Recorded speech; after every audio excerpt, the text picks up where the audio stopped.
Ohayou gozaimasu everyone, or welcome once again to my channel, Bang a Goblin, and we're going to be talking about SpellJammer again. This series is going to be a bit longer than I thought, so I'm not just doing it on Tuesday. I'm going to do 2 videos a week now, maybe 3, depending on how things go on SpellJammer itself, because there's a lot of content to cover and I want to get it out really quickly so I can move on to Planescape and other settings.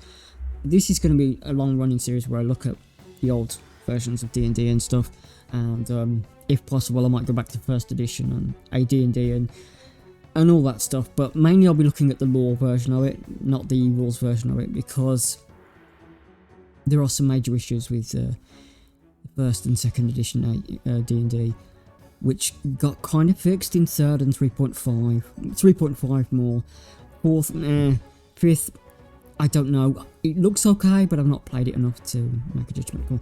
So what we're going to do today is we're going to talk a little bit about the name SpellJammer, where it comes from, and then we're going to talk about Chapter 1 in the box set Adventures in Space. There was a little book in the Adventures in Space called Lorebook of the Void, and that's the book we're going to look at today. Lorebook of the Void is by Jeff Grubb, designed by Jeff Grubb, editing and development by Steve Winter, Jim Lauder, John Pickens, Karen Boomgarden, Eric Stevenson, Kim Moran.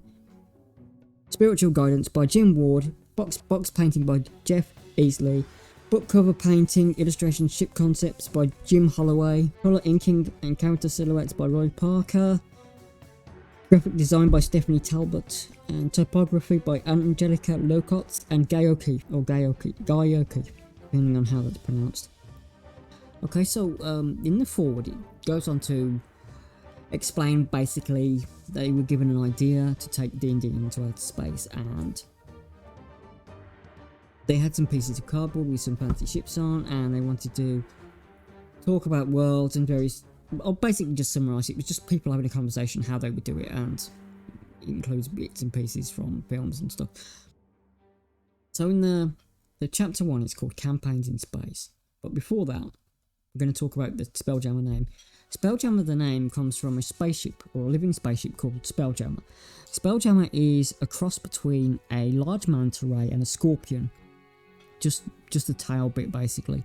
And it's got a city that can hold 5,000 people on it. The ship itself is sentient, and it has some sort of weird hypnotic magic that makes people, well, want to look after it, basically. It has some automated constructs it can create as well, which I'll come to a bit later when we look at the SpellJammer campaign itself, the actual campaign set on the ship. And we'll look at the rules for that. We'll look at the designs and stuff, and we'll talk about them, and maybe we'll compare them with sort of like Warforged or Clockwork Horrors or other things in D&D. So the very first chapter is called, as I said, Campaigns in Space.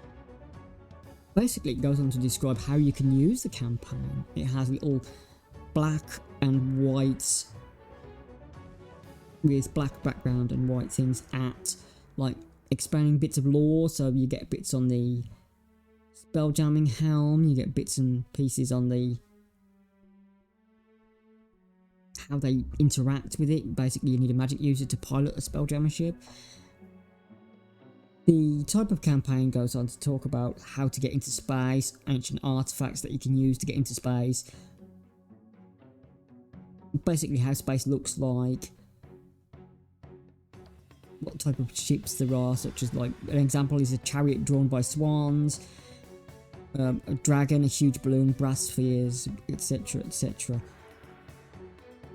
Then there's little parts, little ideas for campaigns, so aliens from another planet, the crash, adventuring in space itself, trading with monsters, pirating, exploration, local navies and military, intrigue, and then it goes on about other planets, what type of worlds and life forms you can find. Most of them are, like, for example, it'll say gas giants can have, like, floating rocks or mountains in there, and in the Ferun sort of Forgotten Realms world, there's a gas giant where Alminster has, like, an estate in one of these flying mountains. It gives you a few examples of monsters and monster appearances.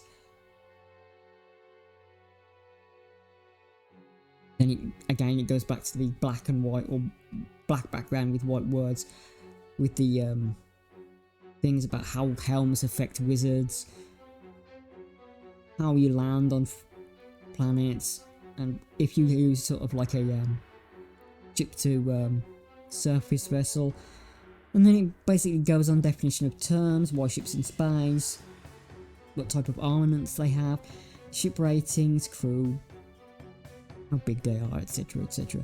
And then that's basically it. Then we go on to the actual chapter 2 itself, which is a separate chapter in itself because it goes on about ships, so I want to do that one a bit separately. So what do I think about the first chapter and the first interactions of the SpellJammer book, or box set with Lore of the Void? The Book of the Void features a beholder with someone like hiding on a sort of like floating rocks, maybe they're part of asteroids, and the beholder looking for them. The weird thing is the book itself, the box set itself, sorry, the thing is the box set itself features a mind flayer, a guy with a sword, a warrior woman with a crossbow, maybe she's a ranger or something like that. But the thing you must know about SpellJammer is races not exactly the same as they are in traditional D&D. Mind flayers are, or Ithilians as they became to known, are a bit weird because they're not portrayed as totally evil. Now there is a Baldur's Gate 3. I'm sure that everyone's seen the Baldur's Gate 3 animation movie thingy, or like the intro movie thingy for the game, where the Ithilid Northland comes through like a portal and takes people into the like ship. Basically that's a different type of SpellJammer ship and how it powers, because Ithilids are psychic and they basically use the life force of people to basically direct the ships with their life energy. So what do they think of this? So okay, sorry, we're going back to what do I think of the SpellJammer Adventures in Space box set. There are some card things with ships which are, to be honest, when you had these box sets back in second, back in first, and later editions, the card wasn't very great, to be honest. It was very flimsy and it was just basically push out. Sometimes you'd have to cut it out because it wouldn't be perforated nicely. The graphics on them are alright. The artwork of the cover and the box set itself is really nice. It brings a lot back to, you know, the traditional sword and sorcery type of thing that you'd get, really. But the first chapter so far, I think that SpellJammer is unfortunately a victim of its own time, and it's also a hero of its own time, which means that there's very little on aesthetics. It's all black and white, save for a few parts, and that black and white can put a lot of people off. Honestly, when you have a book, a D&D book now, they're really fancy and they're really special. Those books back then were not like this. Colour pages were very few and far between back then. The font is a little distracting. It feels a bit odd, the choice of it. Now, I'm comparing it to modern things. It's still probably one of my favourite settings up there. Probably my favourite up against the Planescape setting, which I will talk about separately.